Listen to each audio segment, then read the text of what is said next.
Welcome to The Deep Dive. We're all about getting you up to speed quickly on those topics that everyone's talking about, but frankly, can be a little hard to wrap your head around. And today, we're diving headfirst into the world of electric vehicles in India. Yeah, if you've been even remotely plugged into, the global conversation around sustainability, climate change, all that, Yeah.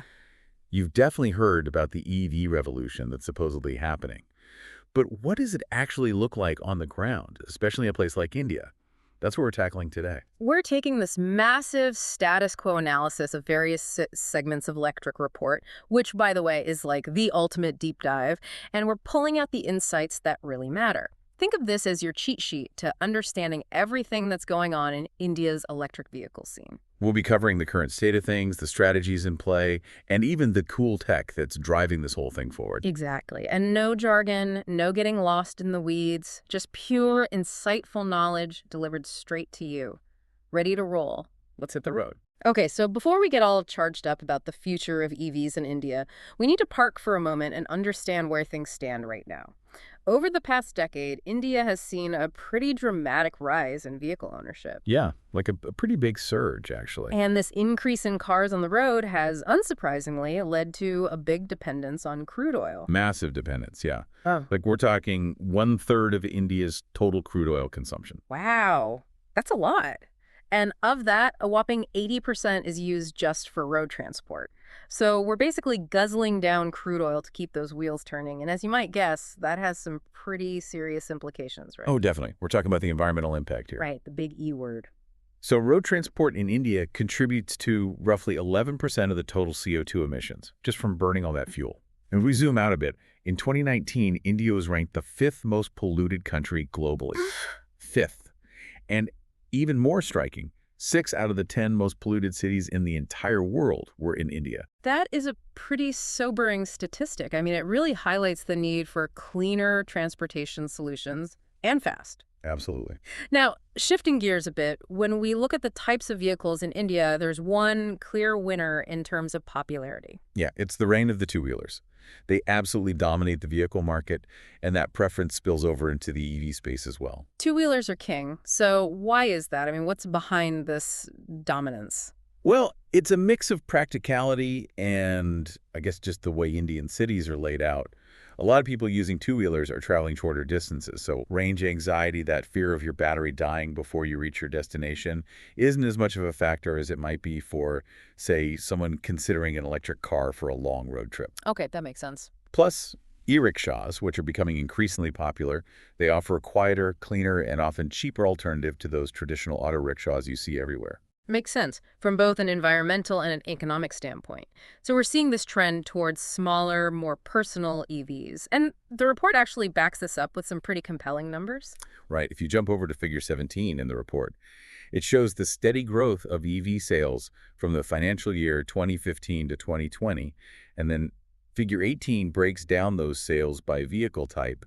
And it really emphasizes just how dominant two-wheelers were in driving those initial EV adoption numbers. It's clear that India's EV journey began with these smaller vehicles, really different from, say, the US or Europe, where it was more about electric cars taking center stage. A totally different starting point. Absolutely.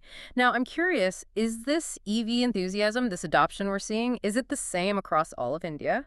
Or are there some regions that are more charged up than others, so to speak? That's a good question. The report actually breaks down EV ownership by state as of July 2020. You can find this in figures 23, 24, and 25. And what's interesting is the adoption rates for two-wheelers, three-wheelers, and four-wheelers actually varied quite a bit from state to state. Ah, so it's not uniform across the country. Some states are ahead of the curve. Exactly. But what was really surprising, even by mid-2020, electric four-wheelers only made up something like 3% of all the EVs on Indian roads. Just a tiny sliver. Wow. Okay, what about larger vehicles? I mean, think public transportation, like those big buses you see in cities. Have they gone electric yet? So electric buses were actually the slowest to get adopted in the whole EV space. But the report highlights that the government is really starting to focus on electrifying bus fleets. Oh, yeah. And we're actually seeing new players popping up, getting into the electric bus market, which is definitely a good sign. You can see this trend in figure 26. Sounds promising. So it seems like the government is a key player in this whole transition to EVs. What kind of goals and strategies have they put in place to really push things forward? Oh, the government's role is pretty massive. Yeah. One of the early big moves was the National Electric Mobility Mission Plan 2020, or NMP for short. And in EP, got it. And this plan was all about boosting India's energy security and, of course, minimizing the environmental impact of transportation. Now, initially, they had this super ambitious goal of getting like 6 to 7 million electric vehicles on the road by 2020. Ambitious is an understatement. Totally. But it's important to note that right now, the national target is even more ambitious. They're aiming for 30% of all vehicle sales to be electric by 2030. Wow. Okay, so they missed the 2020 target, but the long-term vision has gotten even bolder. Yeah, they're definitely not backing down from the challenge. Now, besides any MMP, are there any other initiatives at the national level? Absolutely. India is also part of something called the Nationally Determined Contribution Transport Initiative for Asia, or NDCTIA. NDCTIA. Okay. Basically, it's a commitment to working with other Asian countries to reduce emissions from transportation. So a regional collaboration. Got it. And then, back in 2017, India introduced vehicle fuel efficiency standards. These were, at the time, a bit less strict than what you'd see in Europe, but still a step in the right direction. Right, right. So it seems like the government is pushing on all fronts: national goals, international collaboration, and even regulations to encourage more fuel-efficient vehicles. And I've also heard about a big push to manufacture EVs and their parts right here in India. Yeah, that's a huge part of the strategy. They've launched something called the National Mission on Transformative Mobility and Battery Storage. And that's all about incentivizing local manufacturing of EV components. Okay, so it's about building up domestic industries, creating jobs, and becoming less reliant on importing parts. Exactly. Makes sense. So that's the national level. What about at the state level? Are individual states also doing their part to get people to switch to electric? Oh yeah, big time. A lot of states have rolled out their own policies to incentivize people to go electric.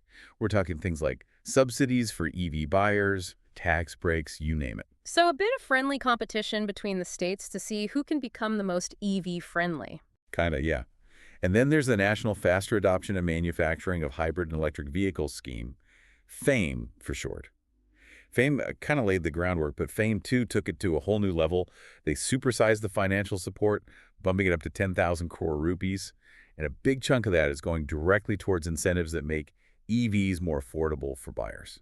That's a lot of rupees. So they're putting their money where their mouth is, and the report actually breaks down these state-level policies, right? Yeah, you can find a really good summary in Table 16. It lays out the key measures that different states have put in place. Some are setting up these state electric mobility boards to, like, oversee everything EV related. Others are requiring government departments to use EVs in their fleets, and some are offering cool perks like rebates on the state GST and even exemptions from electricity duty on charging. So it sounds like a bit of a mixed bag across the country. Some states are really going all in, while others are maybe taking a more, let's say, cautious approach. Yeah, it's definitely a bit of a patchwork quilt of policies. Okay, now let's get under the hood a bit and talk about the tech that actually powers these EVs. I know the heart of it all is the battery, but what exactly are we talking about here? So, at the most basic level, an EV works by taking that electrical energy stored in the battery and converting it into the kinetic energy that turns the wheels. Okay, so electricity in, motion out. Got it. And we hear about different types of batteries, different chemistries. What are the main ones being used in EVs these days? Right now, the big players are lithium iron phosphate, or LFP, nickel manganese cobalt, NMC, and nickel cobalt aluminum, NCA. LFP, NMC, and NCA. Got it. So, for example, Tesla uses NCA batteries. Yeah. While companies like BYD, they're big on LFP. It's kind of like choosing different types of fuel for your car, each with its own pros and cons. Okay, makes sense. And the interesting thing is that battery technology is constantly evolving. Yeah, it feels like every week there's a new breakthrough, a new battery with a longer range or a faster charging time. Exactly. And the report actually shows this. Figure 38 highlights the projected trends in battery chemistry adoption. And it suggests that we'll see chemistries like NMC 532, NMC 622, and NMC 811 becoming more and more common in the future. So the battery game is getting even more sophisticated. Now, besides the battery itself, I've heard about this thing called a battery management system, or BMS. That's super important. What exactly does it do? The BMS is basically the brains of the operation to make sure the battery runs safely and efficiently. Figure 45 in the report actually gives you a good visual of what a BMS looks like. Okay, so it's not just about the battery. There's a whole system managing it. Right. One of its key functions is something called cell balancing, which you can see in more detail in Figure 47. Think of it like this. You've got a team of rowers in a boat, and the BMS is like the coxswain, making sure everyone's rowing in sync so no one gets too tired or works too hard. Oh, I like that analogy. So it's about keeping all the individual parts of the battery working together in harmony. And it's not just about the battery, right? Modern EVs are like rolling computers. Yeah, they're loaded with all sorts of other cool tech like advanced driver assistance systems, infotainment systems, you name it. So a lot of smarts packed into those EVs. What role does all this fancy technology play in making the whole electric vehicle ecosystem work? Well, that's where information and communication technologies, ICT, come into play. Mhm. They're basically the glue that holds everything together. Figure 43 in the report shows how ICT enables seamless communication between the power grid, the vehicles themselves, and even traffic management systems. Okay, so it's about creating this intelligent network where everything talks to each other. Exactly. It's all about making the entire system more efficient and integrated. Smart vehicles, smart infrastructure, it all makes sense. Now, the report also mentions another clean mobility option, which is hydrogen fuel cells. Yeah, hydrogen fuel cells are another interesting pathway, especially for larger, long-distance vehicles like trucks and buses. Hmm. And the main reason they're so appealing for those applications is their high energy density, which the report talks about in Figure 31. Higher energy density, meaning you can store more energy in a smaller space. Exactly. So unlike battery EVs, where you're storing electrical energy, fuel cells actually generate electricity on the fly through a chemical reaction between hydrogen and oxygen. Interesting. So it's the different way of producing the electricity that powers the vehicle. Right. And Figure 35 gives you a simplified view of how a fuel cell system works. It's basically a stack of fuel cells, plus some auxiliary systems to manage the flow of hydrogen and air and the removal of water and heat. Okay, so it's a bit more complex than just plugging in a battery, but it could be a game changer, especially for long-haul transport. So while battery EVs are leading the charge right now, so to speak, it seems like hydrogen fuel cells could play a significant role in the future. But let's face it, none of this electric revolution is possible without the infrastructure to support it, right? We're talking charging stations. Charging infrastructure is absolutely crucial. And the good news is the government has taken a big step by making it easier to set up charging stations. They've basically delicensed it. What does that mean exactly? It means that pretty much anyone, individuals, businesses, they can all set up charging infrastructure as long as they follow the technical standards set by the Ministry of Power. So they're removing the bureaucratic roadblocks. Exactly. They're trying to encourage a boom in the charging network. And that makes sense because I imagine one of the biggest concerns people have about going electric is, where am I going to charge this thing? Range anxiety is real. Exactly. So having plenty of easily accessible charging stations is key. And we know there are different types of chargers out there, right? Not all charging stations are created equal. Right. You've got your slow chargers and your fast chargers. And the report actually lays out the minimum technical requirements for both in Table 61. So there are standards in place to ensure a certain level of quality and performance. Exactly. Then Table 52 goes even deeper, talking about the different levels of charging. Level 1 AC-DC, Level 2 AC, and Level 3 DC fast charging. Okay, different levels. So what's the difference? Well, it all comes down to how much power they can deliver, which translates to how quickly you can charge your EV. Level 1 is your basic overnight charging at home kind of thing. Like plugging your phone in at night. Got it. Exactly. But a Level 3 fast charger, those are the ones you'd find at highway rest stops or charging hubs, they can add a serious amount of range in a very short amount of time. So level 3 is for when you need a quick juice up on the go. And the report actually gives an example of how long it takes to charge a Chevy Bolt using different levels. Yeah, it really helps to visualize the difference. So different chargers for different needs.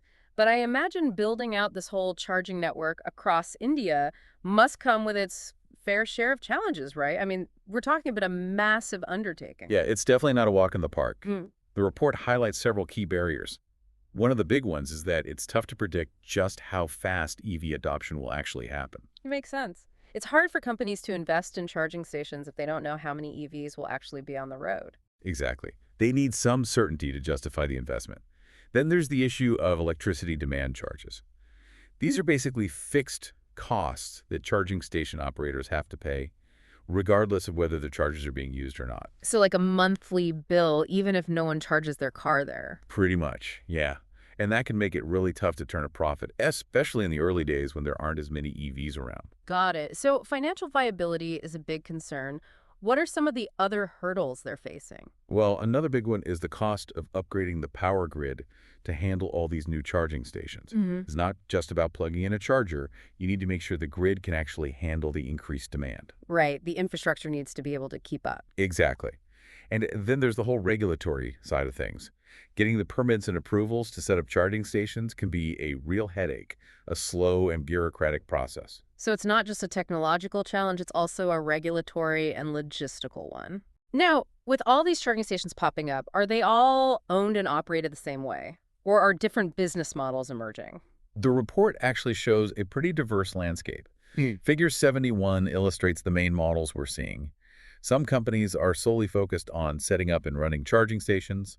Then you've got utility companies getting in on the action, installing their own infrastructure. And then there are these integrated models where charging is offered as a perk by, say, shopping malls or hotels. And of course, there are also various partnerships and joint ventures happening.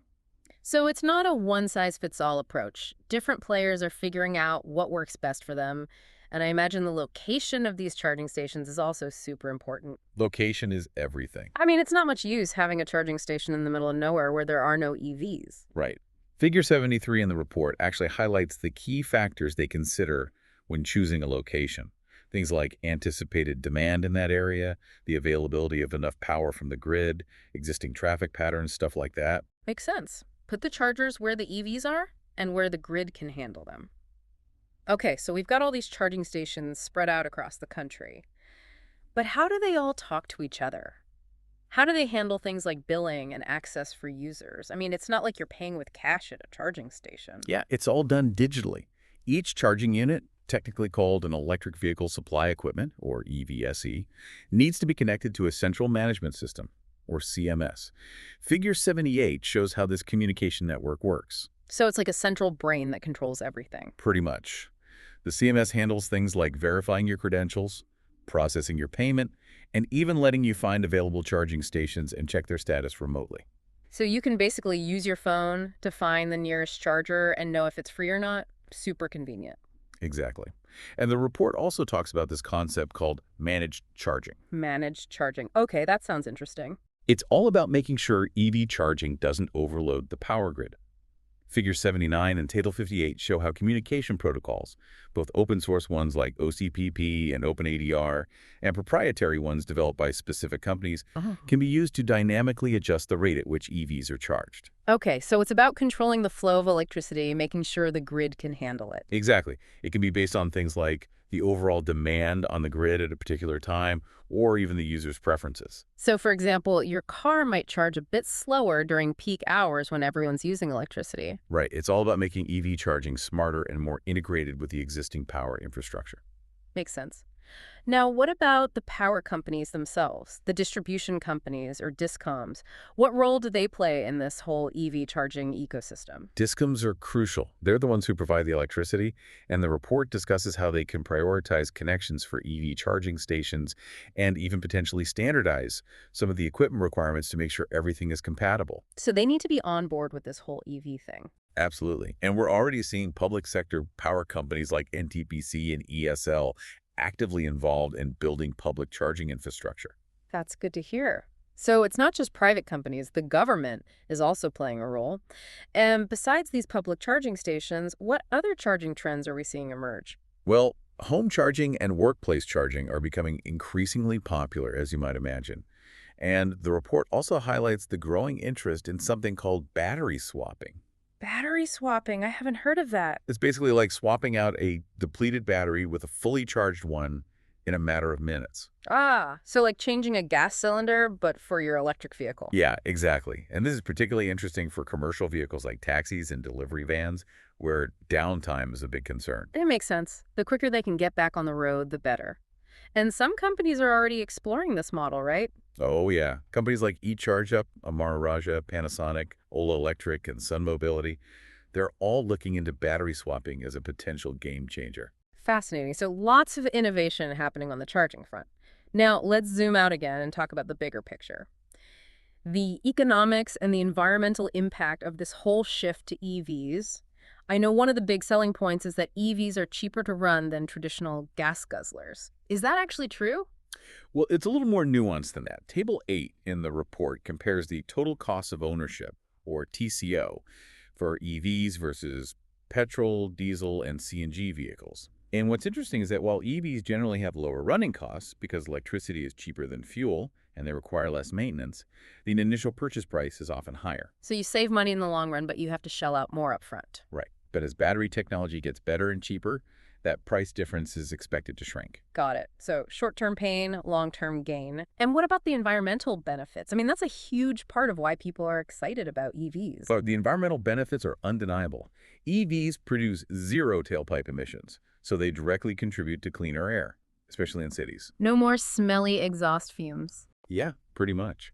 And we're talking about a significant reduction in harmful pollutants like carbon dioxide, particulate matter, nitrogen oxides, carbon monoxide, all that nasty stuff. That's great news for people's health, especially in those heavily polluted cities we talked about earlier. Absolutely. And the report actually goes deeper, looking at the overall carbon footprint of EVs, taking into account the emissions from generating the electricity to charge them. Okay, so it's not just about the tailpipe emissions, it's about the whole life cycle of the vehicle. Right. And studies have shown that even when you factor in those electricity generation emissions, battery EVs still generally have a lower carbon footprint over their entire lifespan compared to gas-powered cars. So there's still a win for the environment. And it's only going to get better as the electricity grid transitions to more renewable energy sources like solar and wind. So as India gets greener, EVs get even greener. That's great news. Absolutely. And beyond CO2, the report also mentions that wider EV adoption could lead to a huge reduction in particulate matter emissions, specifically PM2.5, which is really harmful to human health. So cleaner air, healthier people, it's a win-win. Now, for India to truly become a leader in the EV space, it needs to move beyond just using EVs to actually manufacturing them, right? I mean, building up a domestic industry. How is that going? Localization of EV components is a huge focus right now. Figure 53 gives you a snapshot of India's current auto component industry, and Figure 55 shows how the shift to EVs is impacting this sector. So it's a big shift for the existing industry. Yeah, it's forcing traditional auto part manufacturers to adapt to develop new skills and products to cater to this whole new EV market. Makes sense. And this localization, it's not just about reducing reliance on imports, it's also about jobs, right? Absolutely. It's about protecting existing jobs and creating new ones in the automotive sector. So a lot riding on this. What's the outlook for actually manufacturing key EV components within India? Table 10 provides a good overview of the localization potential for different parts by 2030. So battery cells, those are still a challenge because India doesn't have easy access to the raw materials needed, like lithium. Okay, so batteries are still tricky. Yeah. But things like the chassis and body of the vehicle, those have really high potential for local manufacturing. Makes sense. Those are parts that India already has a strong manufacturing base for. Exactly. Then you've got electric motors and controllers. Those have moderate to high potential. And other parts like HVAC systems and those electronic control units, those also look promising for local production. So it's a mixed bag, but definitely a lot of potential for India to become a hub for EV component manufacturing. What are the key strategies for making that happen? The report highlights a few key things. One is investing heavily in research and development, especially in finding ways to use locally available materials to replace some of those scarce resources needed for EV batteries. So finding workarounds, being resourceful. Exactly. Another key is getting strong commitments from the big car manufacturers and parts suppliers to invest in new technologies and local production. And of course, the government needs to create policies that encourage local manufacturing, but without making EVs so expensive that no one can afford them. So a delicate balancing act. Okay, we've talked about the present and the future, but let's be real, there are still challenges to overcome, right? What are the big ones that are holding India back from achieving its EV goals? Figure 190 is based on surveys of various stakeholders in the EV industry, and it really highlights those key challenges. The biggest one, unsurprisingly, is the cost. Electric vehicles are still more expensive to buy than traditional cars. Yeah, that upfront cost can be a barrier for a lot of people. Absolutely. Then there's range anxiety. The fear of running out of charge, that's still a big concern, especially given the limited charging infrastructure in many parts of the country.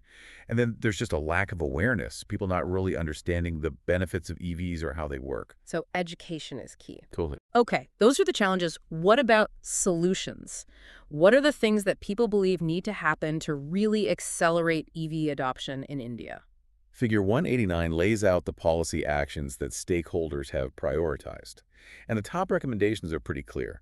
1. Make charging easy and accessible. Invest in charging infrastructure, make sure there are enough chargers everywhere. So take away that range anxiety. Exactly. 2. Make EVs more affordable. Continue those financial incentives, subsidies, tax breaks, whatever it takes to bring the price down. Okay, so it's about removing the financial barrier. Right. And then there's the need for better coordination between the national and state governments. The report suggests setting up a dedicated state coordination forum to make sure everyone's on the same page, sharing information and working together effectively. So streamlining the process, getting everyone pulling in the same direction. Exactly. And then, of course, there are the financial risks and potential supply chain disruptions that come with any major technological transition. The report highlights those in Figure 191. So those are things that need to be carefully managed. Now, we also talked about India's air pollution problem earlier. How does that tie into this whole EV push? The National Clean Air Program, NCAP, specifically targets the transportation and power sectors as major contributors to air pollution. You can see the details in Figures 137 and 138.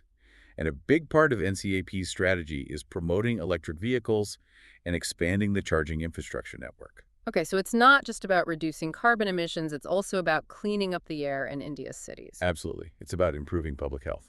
And what about other clean fuel alternatives, like biofuels? Where do they fit in? Figures 140 and 141 give a good overview of the progress and challenges with biofuels in India. While there's definitely been a push to blend ethanol and biodiesel with traditional fuels, there are still issues with things like feedstock availability and production costs. Okay, so biofuels are still in the mix, but electric vehicles seem to be the main focus for the near future. Yeah, for now at least. Now, with all this sophisticated tech in EVs and charging stations, are there any standards in place to make sure everything works together safely and smoothly? Yeah, there are a bunch of standards and protocols. Tables 57 and 58 list some of the key ones for EV charging, including open source standards like OCPP and OpenADR. So no one's reinventing the wheel, they're building on existing standards to ensure compatibility. Exactly. And the report also highlights the crucial role that power utilities will play in this whole EV charging ecosystem. Table 67 goes into that in more detail. So the power companies are key players. And what about electric buses? I know those are seen as a big part of the solution for cleaning up public transport, but they're expensive, right? How are they financing the adoption of e-buses? Figure 185 outlines some of the financing mechanisms being explored. We're talking government grants, green bonds, leasing models, all that stuff. And Box 18 actually introduces a really cool model called Battery as a Service, or BOSS. Battery as a service? What's that? Basically, instead of buying the battery, which is the most expensive part of an electric bus, you lease it. Oh, interesting. So it's like subscribing to a battery service. Exactly. It makes the upfront cost of the e-bus much lower. Makes sense. And the report also looks at those public-private partnership models for running city bus services? Yeah. Figures 176, 178, 181, and 183 all delve into different PPP models. And they even point out some areas where the standard model concession agreement for procuring buses could be tweaked to better suit e-buses. So ironing out the legal and contractual wrinkles to make it easier to adopt e-buses. Exactly. Now, as we wrap up this deep dive, what are the key takeaways about the state of EV charging in India? The report points to three big trends. One, we're moving towards more standardization in charging technologies, which is a good thing. Two, we need to figure out sustainable business models that allow companies to recover the costs of investing in that make-ready electrical infrastructure, those upgrades to the grid. And three, managed charging frameworks are becoming increasingly important to make sure the grid can handle the growing number of EVs. So it's not just about the vehicles themselves, it's about the entire ecosystem that supports them. It's about the big picture. Well, this has been an incredible deep dive into the world of EVs in India. I mean, we've covered everything from the current state of the market to the challenges and opportunities, the tech, the policies, the financing, everything. We went deep. We did. And we hope you walked away with a much clearer understanding of where things stand, who the key players are, and what the future holds for electric vehicles in India. Absolutely. And we want to leave you with a thought. India's journey towards becoming an EV powerhouse. It's going to be unique. Right. They're not just copying what other countries are doing. Exactly. They're charting their own path, Yeah. driven by their own specific needs and priorities. Mm. So what does that mean for the future? What unexpected innovations might we see emerge as India continues down this road? That's something for you to ponder.